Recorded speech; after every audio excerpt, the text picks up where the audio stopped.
लोकसभा चुनाव के प्रचार के दौरान पीएम मोदी ने एक बयान में कहा कि मैं नहीं चाहता कि मजबूरी में मुसलमान मोदी को पसंद करें, मैं चाहता हूं कि मन से मुझे पसंद करें। पीएम के इस बयान को लेकर ऑल इंडिया मुस्लिम जमात के राष्ट्रीय अध्यक्ष मौलाना शहाबुद्दीन रजवी ने कहा कि पीएम मोदी का बयान स्वागत योग्य है। आगे उन्होंने कहा कि प्रधानमंत्री मोदी से मुसलमानों को जुड़ना चाहिए। उन्होंने दोस्ती का हाथ बढ़ाया है तो मुसलमानों को भी दोस्ती का हाथ बढ़ाना चाहिए। एक तरफ तो शहाबुद्दीन रजवी ने मुस्लिमों को मोदी से जुड़ने की बात कही तो वहीं उन्होंने समाजवादी पार्टी पर निशाना साधा। उन्होंने कहा कि समाजवादी पार्टी ने मुस्लिम नेतृत्व को हाशिए पर कर दिया। ऐसे में सवाल उठता है कि क्या मुसलमान मोदी की तरफ दोस्ती का हाथ बढ़ाएगा। दो टूक में करेंगे चर्चा, लेकिन उससे पहले सुनवाते हैं बयान। भारत के प्रधानमंत्री नरेंद्र मोदी जी ने हमेशा मुसलमानों को अपने से जोड़ने की बात कही। एक मीडिया को इंटरव्यू देते हुए उन्होंने कहा था कि मैं अमली ज़िंदगी में मुसलमानों से रिश्ते बना करके ही जी सकता हूँ, यानी सामाजिक ज़िंदगी मेरी बग़ैर मुसलमानों के मुकम्मल नहीं हो सकती है। और अब फिर उन्होंने जो बात कही है कि मैं मजबूर करके किसी को मैं अपने आप से जोड़ना नहीं चाहता हूँ, बल्कि मैं चाहता हूँ कि मुसलमान खुश होकर के, मसरूर होकर के मुझसे जुड़े। तो अब ऐसी सूरत हाल में प्रधानमंत्री नरेंद्र मोदी से मुसलमानों को जुड़ना चाहिए। उन्होंने दोस्ती का हाथ बढ़ाया है तो उस दोस्ती का हाथ दोस्ती के साथ में होना चाहिए। समाजवादी पार्टी और कांग्रेस ने मुस्लिम क़यादत को ख़त्म कर दिया।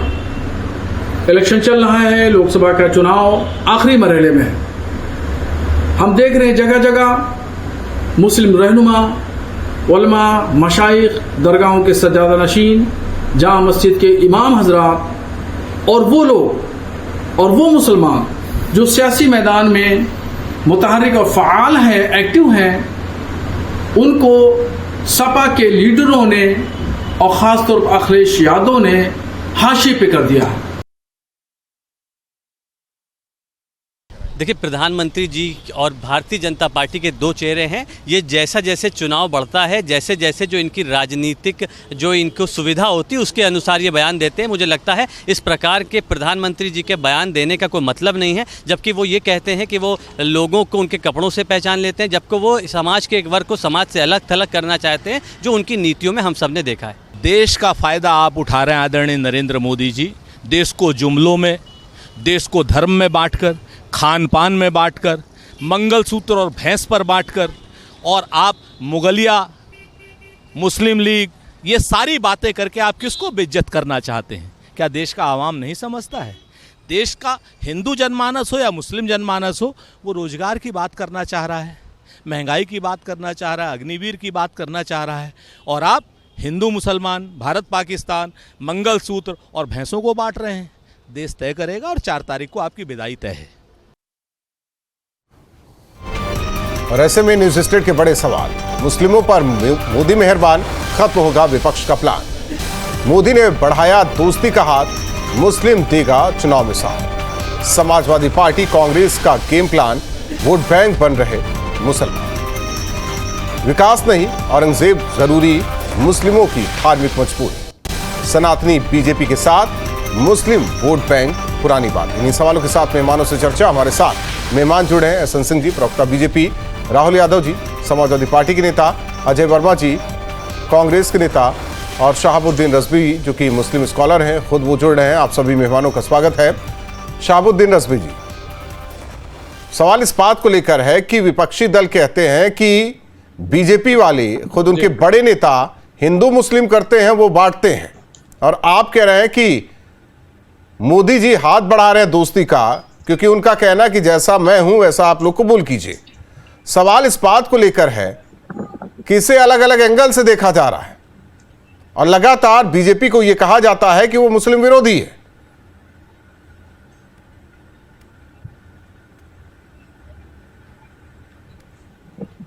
शहाबुद्दीन जी, जहां तक सियासी बात है, सियासी पार्टियों की बात है, तो मैं किसी सियासी पार्टी से जी, मेरी आवाज आ रही है आपको? आ रही है, आप बोलिए। मेरी आवाज पहुंच रही है? आ रही है। अच्छा, देखिए ऐसा है, जहां तक सियासी जमातों की बात है, सियासी जमातों की बात है तो मैं किसी सियासी जमात का मेंबर भी नहीं हूं, न मेरी किसी सियासी पार्टी से वाबस्तगी है। और बात वजीर आज़म नरेंद्र मोदी जी की है, तो वजीर आज़म नरेंद्र मोदी जी ने हमेशा तमाम तबकात, जितने भी तबकात हिंदुस्तान में रहते हैं, हिंदू मुस्लिम सिख ईसाई, सभी को जोड़ने की बात कही है, किसी को तोड़ने की उन्होंने कभी कोई बात नहीं कही। अपने दूसरे शासनकाल में उन्होंने कहा कि मैं मुसलमानों की नई नस्ल को इस तरह देखना चाहता हूं कि उनके एक हाथ में कुरान हो तो दूसरे हाथ में कंप्यूटर हो। फिर उसके बाद में उन्होंने सबका साथ, सबका विकास, सबका विश्वास का नारा दिया। जहां तक मैंने वजीर आज़म मोदी जी को मैंने समझा है, तो मैंने ये समझा है कि वो जोड़ने की बात करते हैं, तोड़ने की बात नहीं करते। और उनके 10 साल के शासनकाल में पूरे भारत में कहीं भी किसी एतबार से आप समझ लीजिए कहीं कोई फिरका वाराना फसाद नहीं हुआ।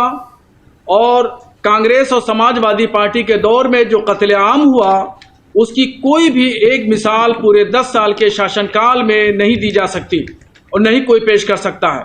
समाजवादी पार्टी का जब शासनकाल था, अखिलेश यादव यहाँ पे वजीर आला थे उत्तर प्रदेश के, तो मुजफ्फरनगर में इतना बड़ा फसाद हुआ था, इतना बड़ा फसाद हुआ था कि 2002 का दंगा गुजरात का लोग भूल गए थे। और इसी तरीके से कांग्रेस का जब दौर था, तो उस दौर में भी भागलपुर, मलियाना, हाशिमपुरा, मुरादाबाद, कानपुर, मेरठ, न जाने कितने मिसालें हम दे सकते हैं, तारीख में लिखी है, सब लोग जानते हैं, सब लोगों ने पढ़ा है, कत्लेआम हुआ। मगर ये 10 साल का ऐसा पीरियड वजीर आजम मोदी जी का गुजरा, जहां पर अमन अमान रहा, शांति रही और किसी तरीके से मुसलमानों को कोई दिक्कत परेशानी नहीं रही। अजय वर्मा जी, हाँ, इक्का दुक्का, ठीक। अजय वर्मा जी, जरूर देखिए ये मुसलमान का कहना है, मुस्लिम स्कॉलर का कहना है। हालांकि सियासत के चश्मे से बहुत सारी चीजें देखी जाती हैं। सवाल इस बात को लेकर है तो वो तो दोस्ती का हाथ बढ़ा रहे हैं, लेकिन विपक्षी दल कह रहे हैं कि नहीं, हिंदू मुस्लिम का काम करना केवल बीजेपी का ही है। आवाज आ रही है अजय वर्मा जी? जी हाँ, मेरा फोन कट गया था, बताइए राजपूत जी। एक मुस्लिम ये कह रहा है कि अगर दोस्ती का हाथ बढ़ाया जा रहा है तो कबूल करना चाहिए। राजपूत जी, मुस्लिम इस देश का नागरिक ही है, बाहर का नागरिक कोई है। भारत के संविधान में उसको, और वो तो मोदी जी को भर भर के वोट दे रहा है। मोदी जी तो 500 पार हो गए, तो फिर क्यों परेशान है, क्यों कह रहे हैं, क्यों बार बार अपना वो माइक को रिपीट करते हैं, क्यों अपनी सीडी को दोबारा से चलाते हैं। ये तो 500 पार हैं, इनको दे रहा है। मुस्लिम इन्हें कोई दिक्कत नहीं है, इन्हें 90% से ज्यादा मुसलमान दे रहे हैं, इन्हें 100% से ज्यादा सनातन के लोग दे रहे हैं। तो इनकी तो बनी हुई सरकार है, तो वैसे ही दिखाने के लिए मेहनत कर रहे हैं। तो आप डिबेट कर रहे हैं, आपका मुद्दा है तो कर लीजिए, कोई ऐसी ना प्रॉब्लम है ना कुछ है, इन्हें सब लोग वोट दे रहे हैं। उसकी जिले लाई है, देश के तमाशे आप तो नहीं दे आए। नहीं, हम भी चिंता ना करें, जब समय आएगा तो अपने आप परिवर्तन 4 तारीख को मिल जाएगा। और ये जितने भी उच्च स्तरीय और नीच स्तरीय बातें देश के प्रधानमंत्री कर रहे हैं, वो पूरे देश ने देखी है। कब मंगलसूत्र छीनने की बात करते हैं, कब ये मुजरे की बात करने की बात कराते हैं, कब ये टोटी चोरी को छीन के करने की बात करते हैं, कब ये बैंकों के अकाउंट से पैसा निकालने की बात कर रहे हैं। और मोडानी को बताएंगे कि 1 करोड़ कमवा दिया, 20,000 करोड़ एक कमवा दिया। और कोविशील्ड वाले उसको नहीं बताएंगे कि उससे 594 करोड़ का चंदा ले लिया। प्रज्वल रेवन्ना पर नहीं बताएंगे कि कब वो बलात्कारी का पासपोर्ट जो है राजनयिक रद्द होगा और कब वो अरेस्ट होकर हिंदुस्तान में आएगा। आज तो हद हो गई। रजपुर सिंह के बेटे के काफिले करण भूषण ने 3 बच्चों पे गाड़ी चढ़ा दी और सामाजिक समरसता की बात कीजिए। 2 बच्चों की डेथ हो गई। अरे भैया, ये तो आपके चुनावी मुद्दे हैं, सामाजिक समरसता की बात कर लीजिए। नहीं, हम तो मोदी, देखिए राहुल जी, हम तो देश के प्रधानमंत्री को फॉलो करते हैं। क्या उन्हें फॉलो करना गलत है? आपको वहां गलत है? नहीं, अगर आप मानते हैं कि प्रधानमंत्री आपके भी तो आप फॉलो कीजिए। नहीं तो फिर अब आप सुन लीजिए, जब उनके पास और कोई एजेंडा सब्जेक्ट नहीं है, हिंदू मुस्लिम पाकिस्तान हिंदुस्तान 500 बार कांग्रेस का नाम 14 से लेके अब तक जवाहरलाल नेहरू, पाकिस्तान हिंदुस्तान मुसलमान, कुश्तीकरण, मंगलसूत्र, मुजरा, तो भाई हम तो उन्हें फॉलो कर रहे हैं। अगर वो गलत है तो हम भी गलत है। बताओ वो गलत है या सही है? मैं क्या यहाँ जज बैठा हूँ? नहीं, आप जज बन रहे हो ना, आप कह रहे हो। नहीं, मैं जज बैठा हूँ। समरसता की बात करिए, हम कौन सी आप बात वकील कर रहे बैठे हैं। नहीं, हम कौन सी सामाजिक समरसता की बात कर रहे हैं? जो बात प्रधानमंत्री जी कह रहे हैं वही हम कर रहे हैं। तो नहीं, रजवी साहब ने कहा सामाजिक समरसता, आपके शासनकाल में कई चीजें उन्होंने गिना दी, बिहार से लेकर उत्तर प्रदेश से लेकर साउथ से लेकर हर जगह किस तरीके से सामाजिक समरसता थी। राजपूत, ये मैं नहीं कह रहा हूँ, ये रजवी साहब खुद कह रहे हैं। हमने भी आपको कर्नाटक गिनवा दिया, उड़ीसा गिनवा दिया, भगवान को बेइज्जत करते हैं, भगवान को भक्त बनाते हैं। हरियाणा गिनवा दिया, लड़कियों की बेइज्जत करके दिल्ली पे पिटवाते हैं, बंगाल की महिलाओं की बेइज्जती करते हैं, बंगाल गिनवा दिया। आप बताओ और क्या क्या गिनवाए आपको?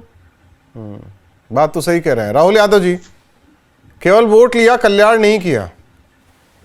हाँ जी, राहुल जी देखिए, 6 चरणों के चुनाव संपन्न हो चुके हैं एंड इन अपकमिंग डेज 1 जून में जो है final phase of election will be held for the 57 constituency including Varanasi.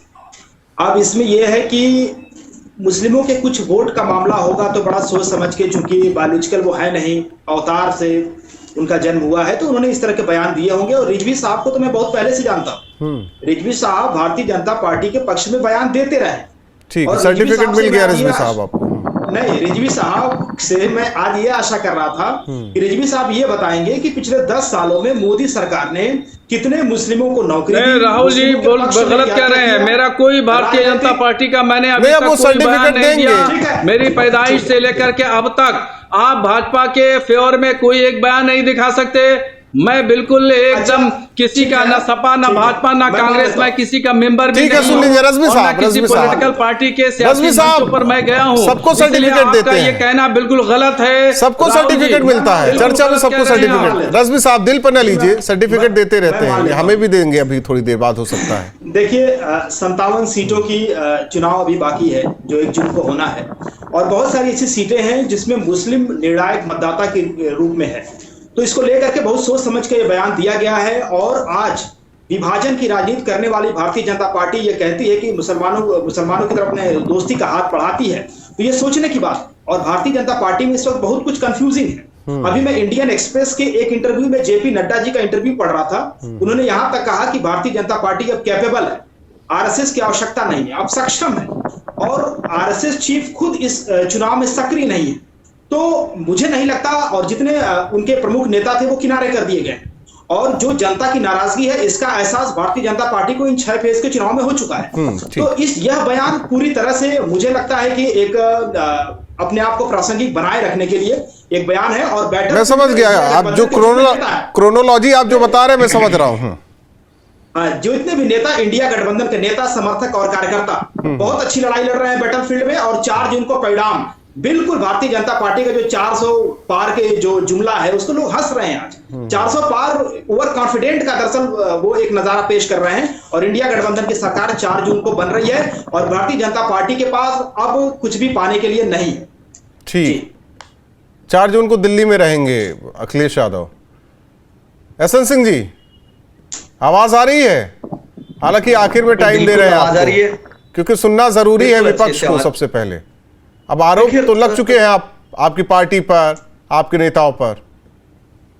देखिए अभी हमारे कांग्रेस के मित्र यहाँ बैठे थे, टेप रिकॉर्ड की तरह बोलते, भाई सवाल आज किस बात पे हो रहा है, कहाँ उन चीजों पे आप डिबेट करते हैं। देखिए इस विषय पर डिबेट हो रहा, आज उस पर चर्चा होनी चाहिए। राहुल जी ने एक सवाल आज उठाया था कि हमारे प्रधानमंत्री जी ने कहा था कि अगर मुस्लिम हमारे साथ आते हैं, निश्चित तौर पे हमको अपनाते हैं तो अच्छी बात है। और साबुद्दीन जी की बात को आप इन चीजों को 2 तरीके से तुलना कर सकते हैं। आदरणीय प्रधानमंत्री जी आज से नहीं कहते। राहुल जी, आदरणीय प्रधानमंत्री जी का सबसे मूल मंत्र क्या है?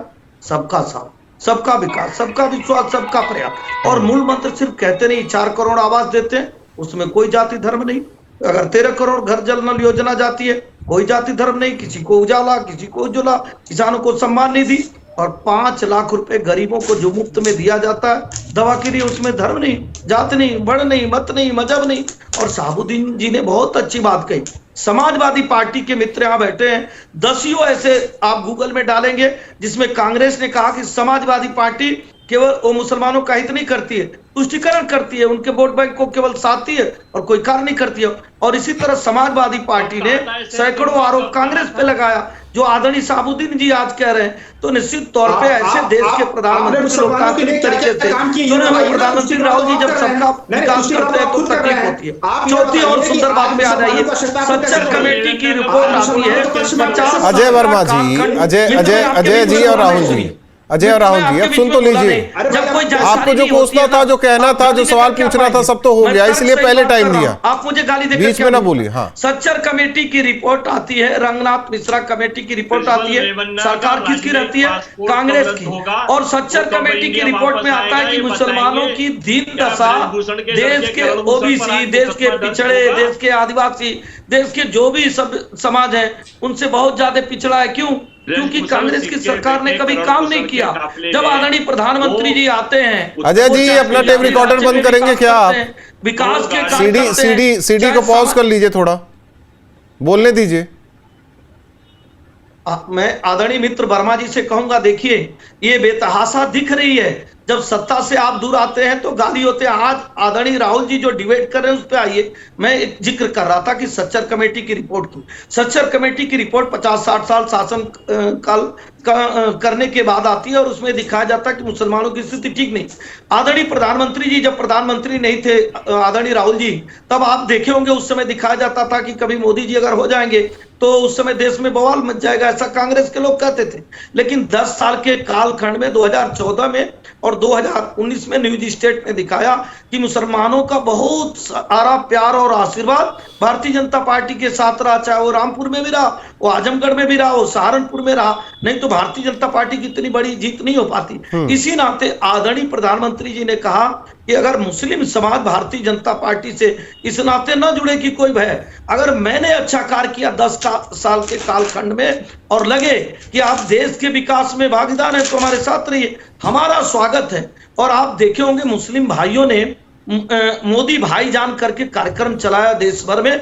लगभग 400 कार्यक्रम संपूर्ण देश में हुए जिसमें मुस्लिम भाई और बहनें आए। चूंकि आदरणीय प्रधानमंत्री जी ने एक उस्ताद योजना चलाया जो मुसलमान भाइयों के लिए था। आदरणीय प्रधानमंत्री जी ने जो 3 तलाक जैसा कानून ले आया वो एक कुरीति थी जिसमें हमारी मुस्लिम बहनें प्रताड़ित होती थी। मुस्लिम माए वो किसी की बहन थी, किसी की बेटी थी। तो निश्चित तौर पर प्रधानमंत्री जी आदरणीय राहुल जी वो कहे नहीं, वो करके दिखाए हैं। और आज शहाबुद्दीन जी जो करें वो इसीलिए कह रहे हैं कि अगर संपूर्णता के भाव से आदरणीय प्रधानमंत्री जी देश के लिए कार्य कर रहे हैं, मुसलमानों को भी ऑफर दे रहे हैं, तो हम मुस्लिम होने के नाते शहाबुद्दीन जी ने कहा कि मुसलमानों को भी बढ़ चढ़ के उसमें हिस्सा लेना चाहिए। नहीं, सभी को, क्योंकि देश सबका है। रजवी साहब, देश सबका है। हालांकि पहले देश, फिर उसके बाद बाकी चीजें।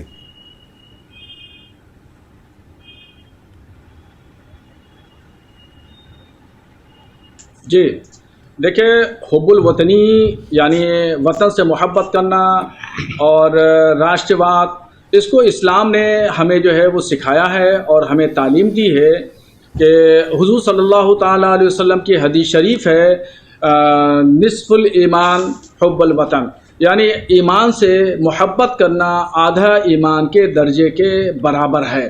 तो वतन से मोहब्बत करना, सरजमीन की एक एक चीज़ से मोहब्बत करना, ये हमें इस्लाम सिखाता है, पैगम्बर इस्लाम की हदीस है।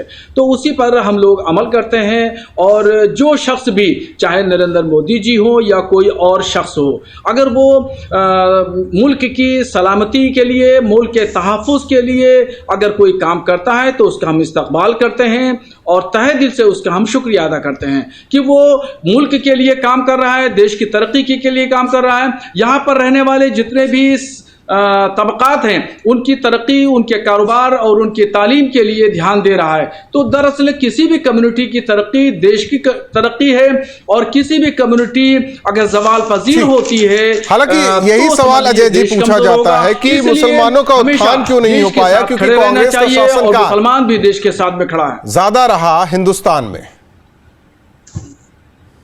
राजपूत जी, जब भारत ही 2014 में विकसित हुआ, आजाद हुआ, भारत की खोज, देखिए इस सिलसिले में थोड़ा मुझे मौका दीजिए, मैं जरा सा अपनी बात पूरी रख सकूं। आज जिस बात पे अजय जी डिबेट हो रही है, सच्चर कमेटी की बात हुई है, अभी एसएन सिंह साहब ने जो सच्चर कमेटी की बात की है, तो मैं सच्चर कमेटी की बात करूंगा और फिर साथ में गुजरात कमेटी की बात करूंगा। बस मुझे जो है वो 2 मिनट चाहिए। बोलिए रजवी साहब बोल लीजिए आप पहले।